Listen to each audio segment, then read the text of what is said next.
The DIESOL podcast, Developing innovation in English as a second or other language. differentiating instruction with choice boards.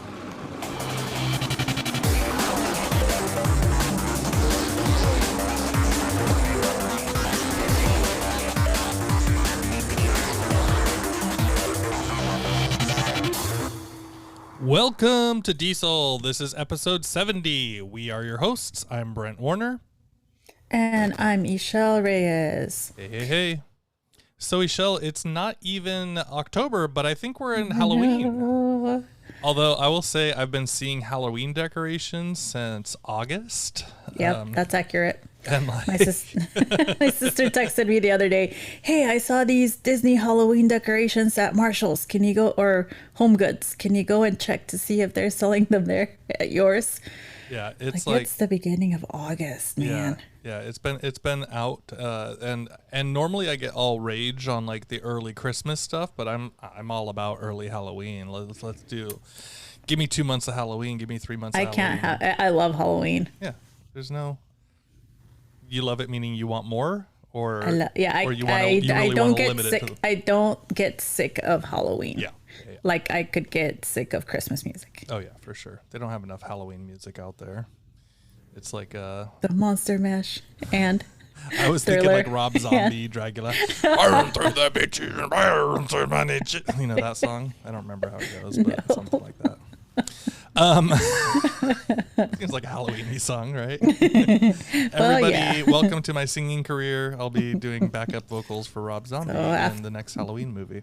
After Pool Boy Brent, we've got singing Brent, Rockstar Brent. Yeah, Rockstar. So, everything okay otherwise? If you living, feeling alive? I'm living. I'm alive. If not, you're talking to my spirit. Well, the zombie Esol is Zombie also, Esol. Another thing we're getting ready for Halloween. And you don't have to be a zombie. You could be a witch, or you could be a ghost, a spirit, or you could be a vampire, or all these different things. All I'm saying, Esol, you have choices. And today today we're talking about choice boards. So, see how well I did that transition. Let's jump over. So, what are choice boards? Brent, you and I were talking about how this is essentially another way to differentiate instruction. Choice boards, I think there's a couple other names for them. In elementary school, sometimes they call them the may-dos and the must-dos, or the can-dos. There's like the 3 or option boards. And there's another word, I can't think of it, but choice boards offer different ways to assess students. So there's a variety of activities students can complete. Well, very first, let's start off with like the beginner, the idea, right? choice. Like the total beginner, right? What is an actual choice board? Like what is this? Is this a concept? It's is it a thing? Board. It's a board. It could be digital. It could be. Well, the idea is a variety of options that students can, that's selected by the teacher, and then students can choose what activity from that board, or however the teacher presents it, whether it's on a piece of paper or digitally on a website, or however method they choose to present the options. Students will go in and choose how they want to accomplish the activity, or what activities they want to accomplish first, or in what order they want to accomplish them. Right. So it's like, hey, let's say I'm giving you a prompt, right? And it's like, I want you to Activity menu. Yeah, That's what I was thinking. It's like a menu. There you go. So you say something like, I'm going to I want you to tell me about, your first experience playing soccer, right? And it's like, okay, great. So I can do that, but like, how am I supposed to do it? And so then what the choice board does, regardless of how it's laid out, and we'll talk more about the layouts and later things, but it gives students the choice on like, hey, how do I want to do this? Is it going to be through like a video? Is it going to be through writing something up? Is it going to be through kind of putting on a play, or making, a diorama, or whatever else it might be? Right. Diorama. And so this is what we're getting to. This is this concept of a choice board. And some people have done tons of these things, and some teachers have never played with them before. They're just like, oh, it's, you know, it's never been in their wheelhouse. So today we're going to talk a bit about those, and you were starting to get into some of the points of like what's the value of them and how does it work for differentiated instruction. So as you were mentioning that offers a variety, right? A variety of activities to choose from. And then students have freedom. So when students are picking their own activities or picking the order in which they're going to accomplish it, or what method they're going to use to express that idea or answer, then they're more likely to feel confident about what they're answering or writing. And they're more likely to be creative. Yeah. Plus, it eliminates, I think for teachers, it eliminates the need to grade various of the same activity. So if you had 50 students and they're all writing a paragraph about their favorite sport, that's going to get pretty difficult to, you know, not you're going to get the same, you're going to be bored, right? You're going to burn out pretty quickly. But if you're now listening to descriptions that students are recording or narrating or paragraphs or a dialogue, then that's different. Plus the students can shine. Yeah. And we'll talk about that. I think there's kind of two sides to that, right? And we'll talk about that in a minute. But yes, I do agree that can be, that can kind of keep your brain as a teacher refreshed in certain ways. So other things that are valuable. Number one is if you just start going out on the internet and searching for choice boards, you're going to have tons of different templates available, lots of different things to get you started. So you don't really have to be the person to build everything out yourself. You can already work with things that exist out there. And some people have even built choice boards where it's like, okay, let's say, for example, it's on a Google Slides, right? And then the student clicks on it.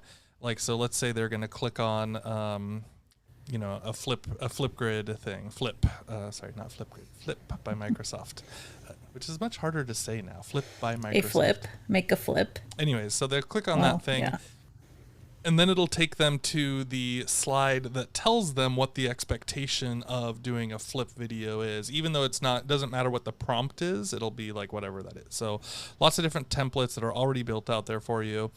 It's certainly more accessible, right, for a lot of different types of learners. So, you know, kind of regardless, like you can, when you have that choice, that by definition opens up access, right? And so it can work for online learners. It can work for in-person learners. You know, even special abilities learners. Oh yeah. Like, or all that shy students. Yeah, shy students for sure. Like they don't want to necessarily like. Sometimes, you know, it's like, hey, when I can work on something privately by myself, I'm going to crush it. I have this whole hobby that I do on the side. And by the way, that's going to be tied in with it, right? So there's all sorts of cool things when those students have a chance to kind of shine in the way that they like.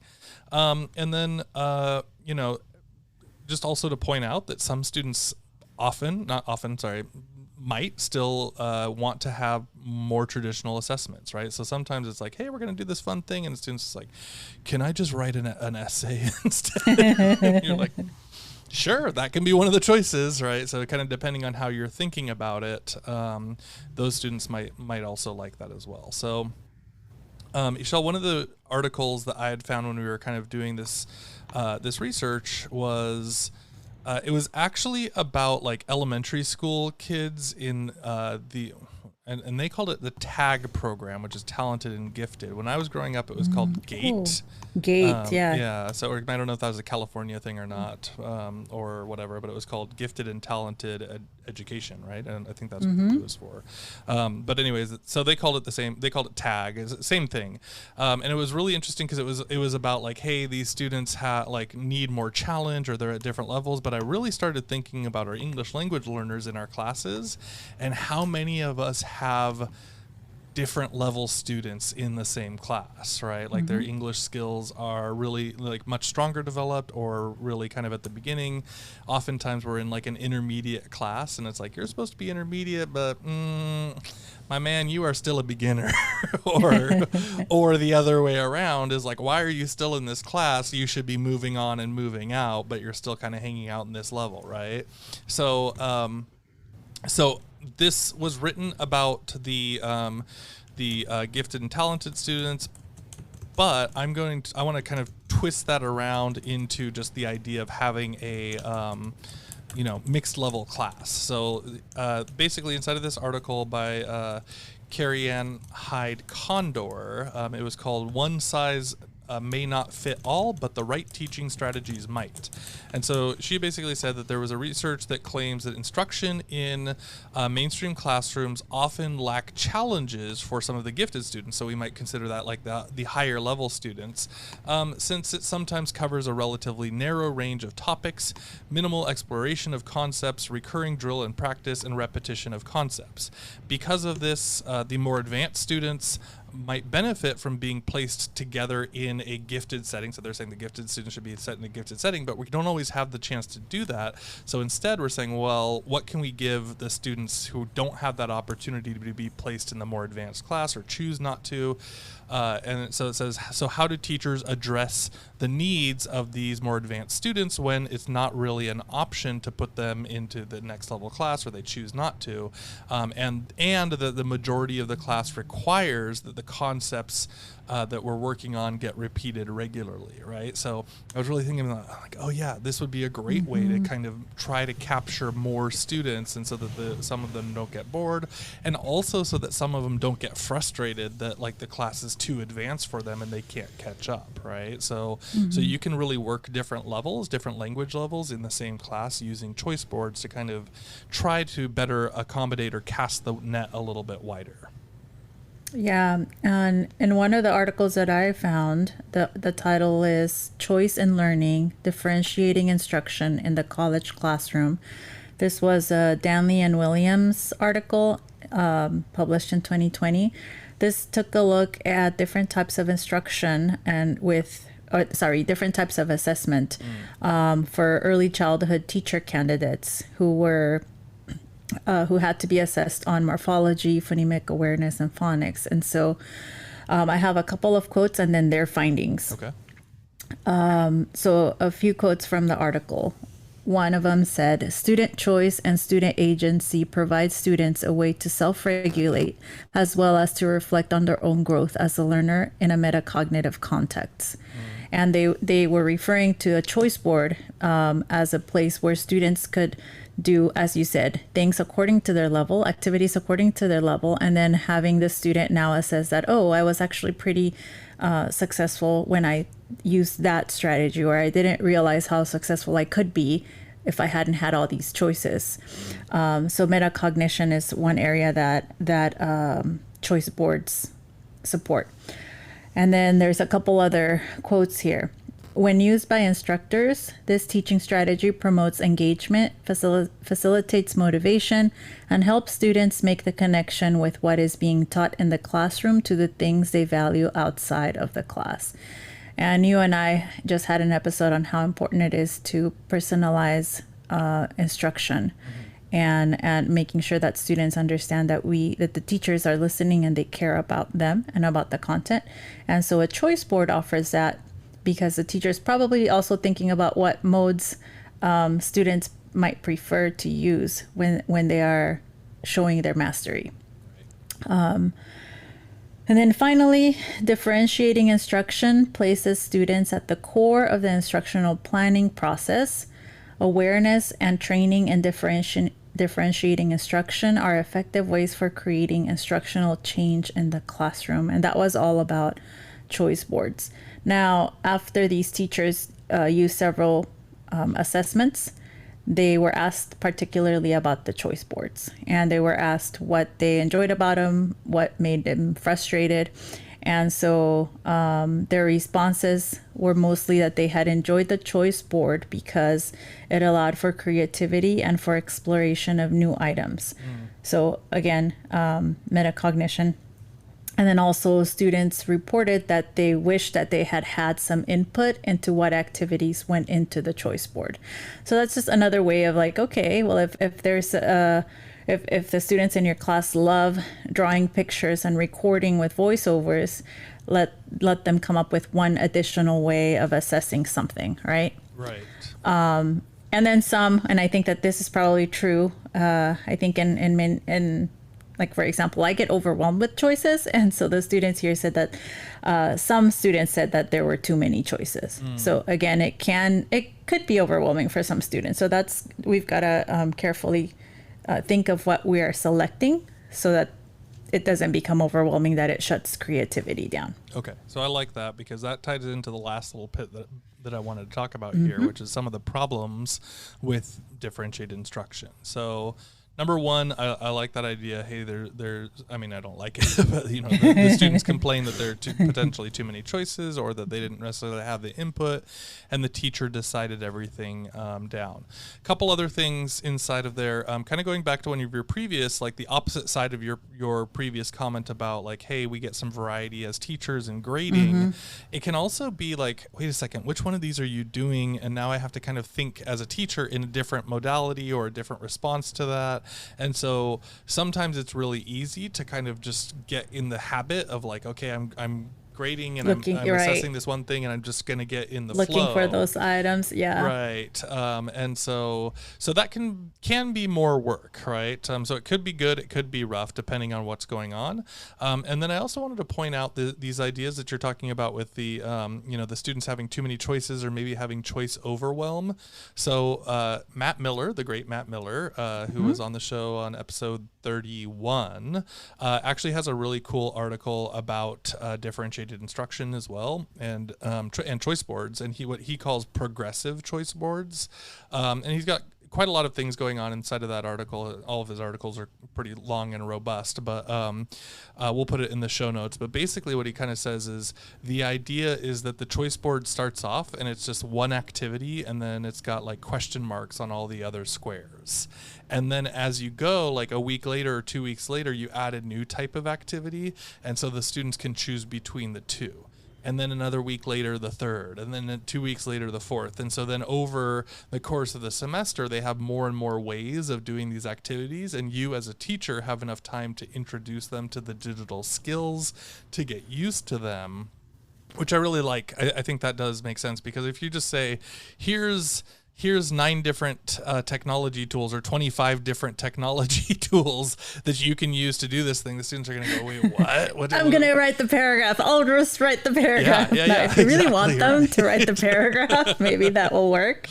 Yeah. So I like that idea of kind of slowly opening them up. But then I think also in that you could start having the conversations with the students and saying, hey, you guys, now this weekend, it's going to be your job to find some sort of resource that we can use to add to the choice board as a way to do activities, right? I love that idea of a progressive choice board. Yeah. So like, because it also makes students curious if they see, like, I'm imagining, okay, if they know that this is our choice board and they know that there's a question mark, it sort of piques their interest as to like, what is that thing we're going to get to do? Like, that's what I would think as a student. Yeah. Like, oh, well, we figured this one out. Like we got this one, and like, I wonder what the next one's going to be. It's actually, you know what it is? It's an advent calendar of activities.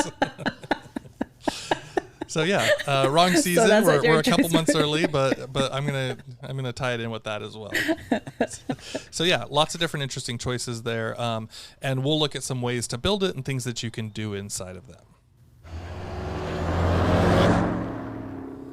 All right, so thank you for listening to the show. This is not the end, but this is our little commercial in the middle. If you're looking for consultation or training at your institution, Esol and I are opening up limited slots for ourselves.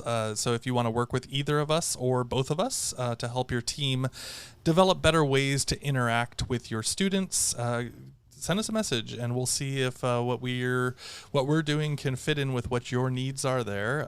You can, like I said, work with one or both of us, and depending on your needs and our availability, we would love to talk to you about it. So please go back to DIESOL.org and we would love to talk about some of the details. So, how do you build a basic choice board? And I think typically it's a grid. You know, it's a 3x3 or a 5x5, and each square has a type of activity for the students to complete. Yeah. So pretty straightforward. You can do that on like you said, on a piece of paper, and you could just say like, hey, here's the things.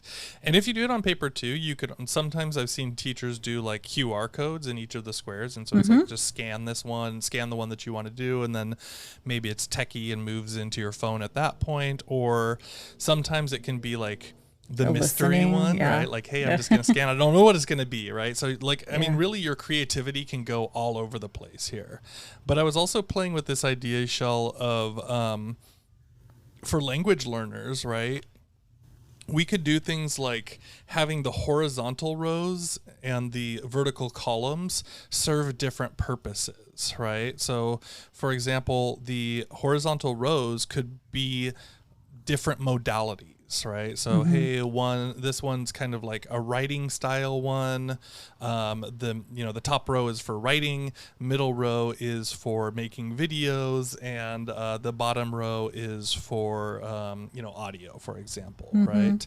And then the horizontal rows can be about skills, right? So it could be like, okay, you're going to be showing me verb tenses if you're going to choose this horizontal, the vertical row, and you're going to be showing me use of articles if you're doing the middle column, and then whatever else it is for the right column. And so you could actually have it so it's like, okay, you have to choose different ones, but if you're going to choose this one, then you're going to be talking about, you're going to be using audio to tell me about verb tenses, right? And if you choose this one, then you're going to be using whatever it is. And you can even have suggestions of different types of ones, tools that can fit inside of there, of course. So again, I want to be real careful because I always worry that it's like the way that you present it is the only way that it can be done, which of course is not. We always want to make that open. It's like this should be the jumping board to different possible things and different ways of approaching. But I also was then thinking about you could make a vertical column for like a hobby column, right? And so you could say, hey, you're going to show me your understanding of this concept of your hobby through, through writing or through audio or through video or whatever else it is. And so they could get their hobby column, or it could be hobby horizontal, right? And it could be, tell me, use your hobby to explain verb tenses, or whatever else it is. So, or finally, and I know I'm giving too many ideas here, but finally the last one is you can make if it's 5x5 bingo style, you could make that middle star be that, right? Like, this is just a free one. It's your hobby based one, and you're going to show something related to your hobby and the prompt together at the same time. So, so those are just some ways to get started thinking about how you might choose to lay out your choice board. Yeah, and there's just so many tools that you can use to build these. You don't have to go learn a brand new one. There's so many that many of our teachers are probably used to. You can build one in Google Slides. You can build one with Docs, with the tables and Docs. You can use a web page, Google Sites, I imagine, or whatever else. Symbaloo, which is actually still around. Oh, you remember Symbaloo? I was thinking about that one. So Symbaloo is awesome. Remember when we were I think I first learned about that when we were working at college. USC. Oh, you were in college? Was I in college? I just remember I must have still been a student and starting to teach. It's definitely like one of the early kind of Edtech tools that people were playing around with and talking about. And I haven't heard much about it lately, but we did go in and check, and it's still there. Still alive. Yeah, it's still alive. So Symbaloo, and it was funny because we were talking about this pre-show, and it's like, oh yeah, like Symbaloo is exactly it is a choice board. Like it's already built out as a choice board. Basically, if you don't remember Symbaloo, or if you haven't gone to it for a while, it's just a grid. Or if this is the first time you were hearing about it, because first time, because you didn't get into EdTech in like 15 years ago. So yeah, it's basically just different grids, and you can choose what goes into every little grid spot, and then you can kind of create custom icons in each of those, and you can kind of click to whatever it is. So a lot of teachers back in the day used it as kind of bookmarks. Yeah, like bookmarks for things quick access to something. Yeah, go to this website if you're wanting to find this type of thing. Go to this website if you're looking for that. And so pretty straightforward, but you could do that same thing with the tools. So it's like, hey, you're going to click on this one. That will take you to Padlet, or if you're going to take this one, it'll take you to whatever. So, so yeah, Symbaloo. And there are some other ones. What else did you find there? There's Genially, and I think that was one of your suggestions. I haven't used Genially. Yeah, I haven't played with it a lot yet, but I remember one of our listeners, I think it was Amelia, had suggested it early on, and then I went and looked at it, and there's all sorts of cool stuff. And then I think also in Matt's article, he also suggests using Genially, because it's real pretty, right? Mm-hmm. Then of course there's Wakelet and Padlet, and actually I wanted to circle back to Wakelet because earlier we were talking about, I was just thinking, oh, you could totally do one with Wakelet, and I realized I'm already doing that because right now I'm pulling students in to come see me for academic probation. And so what I've built out is like it's a choice board. It looks exactly like a choice board, and it's just like what you described. Do you want the paddle or do you want the whip? What are the academic probation choices they're going to choose? Well, it's called academic probation. I call it's your personalized path to academic progress and success. Because academic probation just sounds, but that's what it's called. It's academic probation. I know. So, all right, sorry, go ahead. So there's horizontal modalities, and then not vertical skills, but sorry. One in one direction or another. You've got which one's your diagonal one? That's the real question. Wakelet hasn't gotten that far yet. Am I interrupting your train of thought here? Go ahead. So again, I'll tell the students, hey, I've noted, I look at their record, and it looks here like based on your scores and based on what your teachers are saying about your performance, you need more help with verb tenses. And then they tell me what area they feel they're weak in, and they'll say like, oh, listening or idioms. Okay, so let's look at this grid. Let's look at some activities that you might want to study from, or you might want to accomplish, or you might want to try out on your own. And if you don't like it, there's a few others under the same row that do the same thing, but it's a different type of tool. And I just realized that's exactly what I'm doing. It's a choice board, but it's for their own after class practice or study. Independent, differentiated instruction. And I always tell them, come back and tell me which ones you like, because I want to collect, for different countries what they prefer, because I think I'll probably be seeing a pattern, and not the ones who don't get enough in the classroom of video and audio, especially for some of our students, they're not allowed to have their phones, so they can't listen to music. Well, that's a chance for them to listen to videos, which is not music, but they're listening to videos that are curated, that I've carefully selected, that meet those areas that they need to enhance. So they'll come back and tell me, oh, I really like this one, or, oh, I have one that you could add. And now that's like student input. Yeah, that's great. So, so if any of your students are listening and they can't listen to music, burn through the bridges and bam, to the beaches and bam, da da da da da. Oh, I remember now. Yeah, I remember that song now. Now you remember it. Now that you got to get to Dracula. You're hitting all of them. All right. So definitely lots of different sources on there. And again, like, it's so open, it's so flexible that you can really do it whatever you like. I was also thinking, like, you could write it up on a whiteboard and just have students throw sticky darts at like the little sticky darts or the suction cup darts at the whiteboard, and like, you could do so many fun ways to have them try to interact with different ways. And so they're like, oh, I really want to do the video, and like they're trying to hit the right spot, Yeah, and you don't, like you said, it could just be on Post-it notes, right? You're just making or you can have the students choose out from a group of Post-it notes where you've already placed the activities, and they're just going up there to put what they want to work on for the day. Yeah. It's as simple as that. Absolutely. So, so then kind of the last bit here is like the different types of activities. So again, I mean, just the easiest way to say it is anything, any activity you could choose, right? But you might want to kind of think it through just a little bit in terms of like, hey, what is the prompt? What am I asking students to actually do? And do these tools fit those needs? But again, you could say like so many different modalities, so many different approaches to completing an assignment, and especially for our language learners to show that they understand that the language that we're working on in the class could be endless. But I'm going to start off with another kind of an oldie but a goodie. I think it went away for a little while and now it's back. Is Inkle Writer. I don't know if you remember this one, Michelle. No, remind me, refresh my old mind. Your old mind. We're gonna dust off the cobwebs in the haunted house of your brain, which is my shriveled up brain.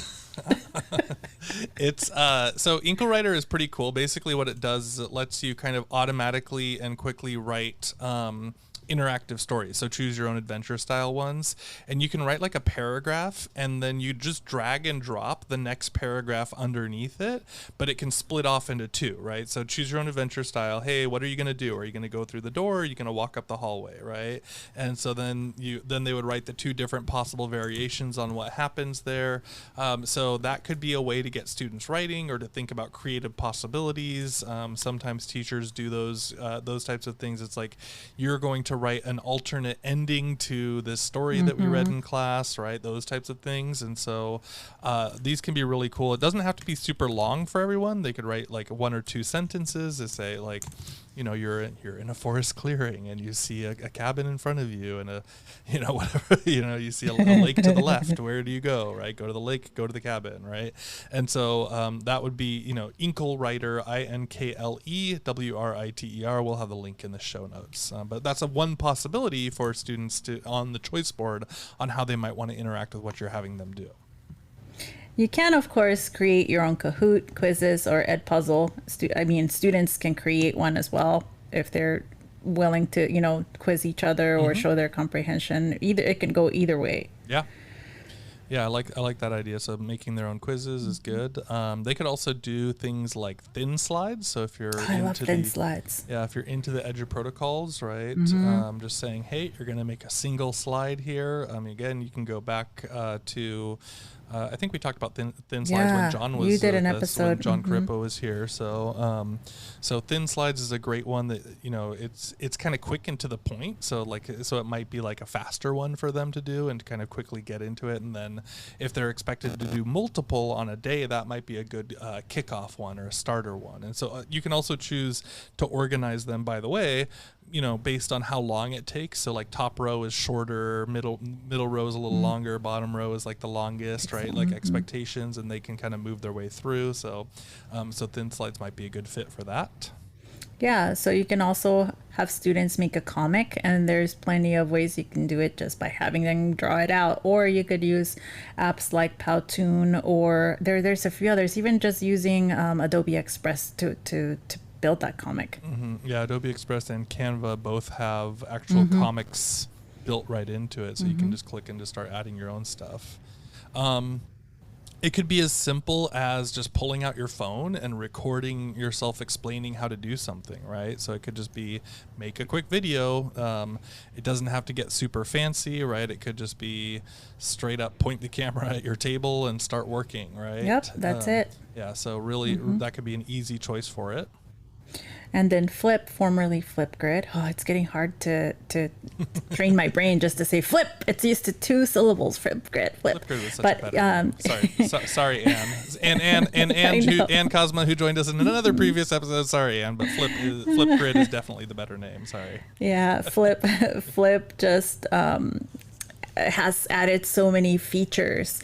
The ability to have your subtitles, the ability to hide them, the ability to respond with another Flip. So it's, for those of you who don't know Flip, it's a video recording app, but you can it's got all of the things that a teacher would want integrated just into that video making platform, all within one platform. And it's very easy to use, very easy to learn. And now they've got a lot of safety precautions so that everything stays within your class unless you want to make it public. Yeah.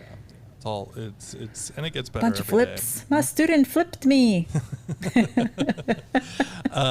So another one I was thinking of is like Newsella articles at different levels, and so Yeah. you could actually just choose the same article and put it into a grid Yep. and just say, okay, easiest level, mid level, high level, or if you're doing a 5 level, you know, most of the Newsella articles are at 5 levels anyways, so you could just kind of link them there.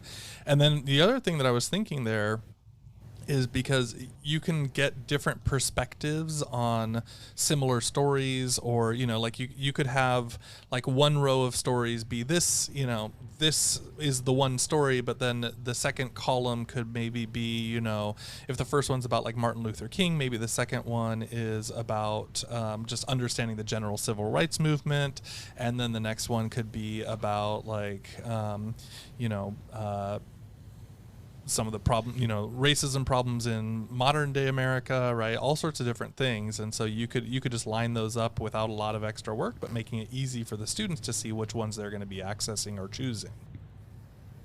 Yeah, and infographics are another way that you can help your students show their understanding.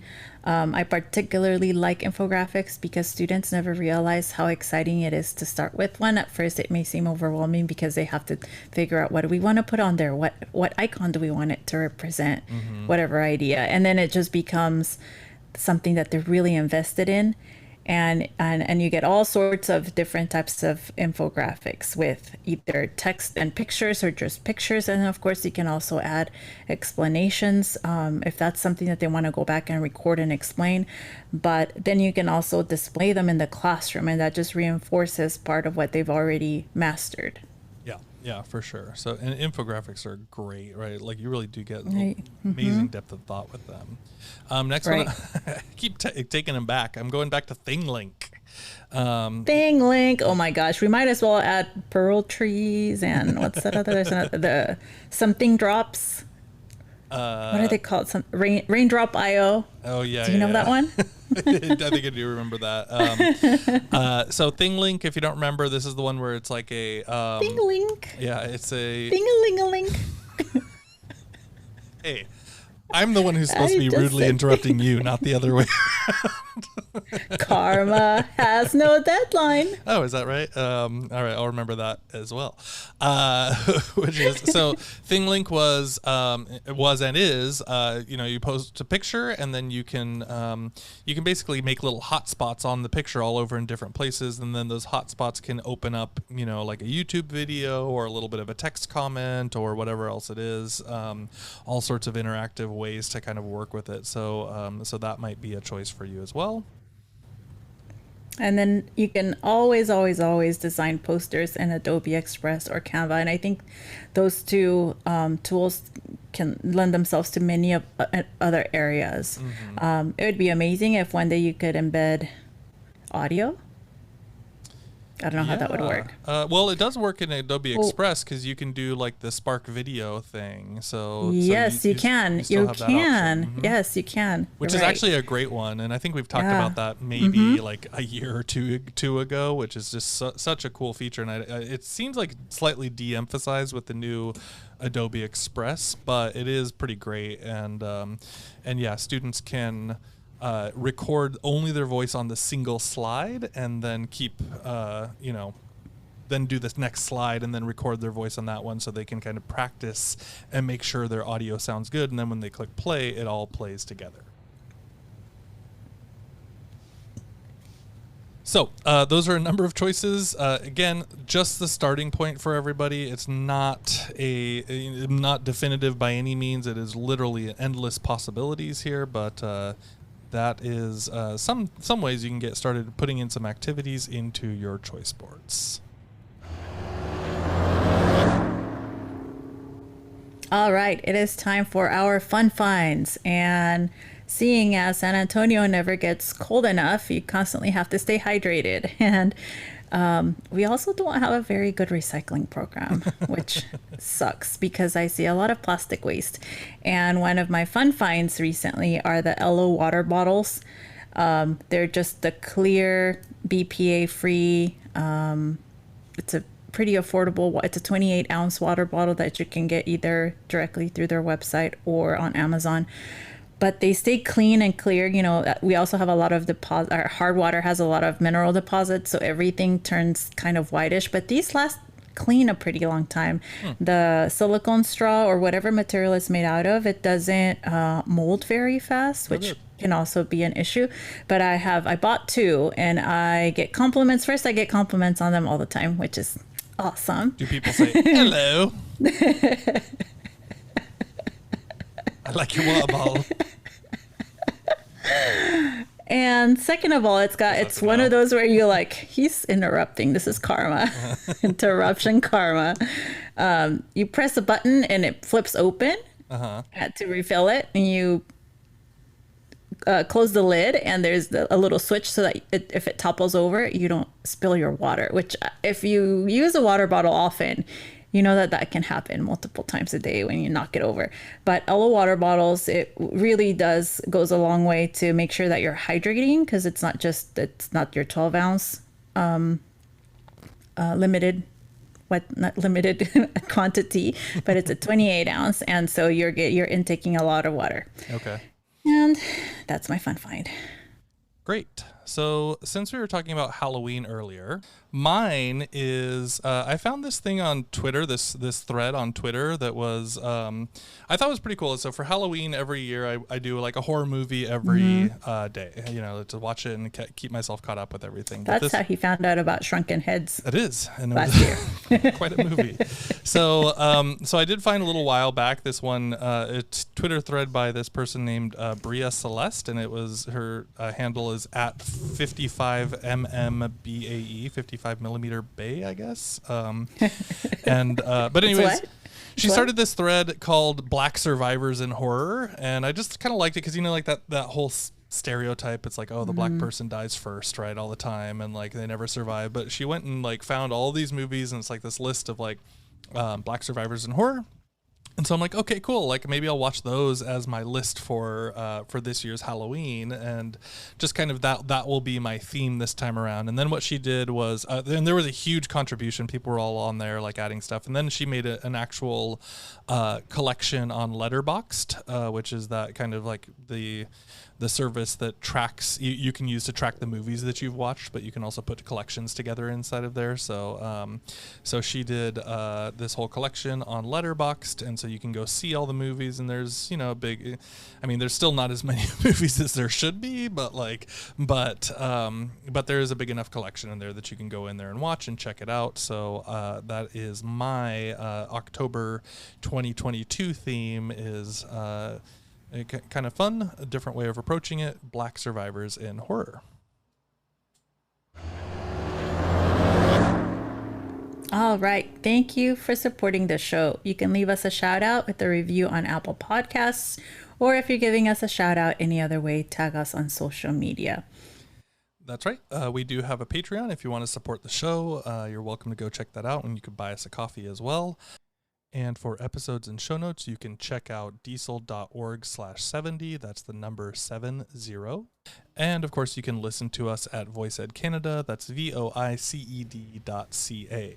You can find us on Twitter. The show is available at DieselPod, and I am at Brent G. Warner.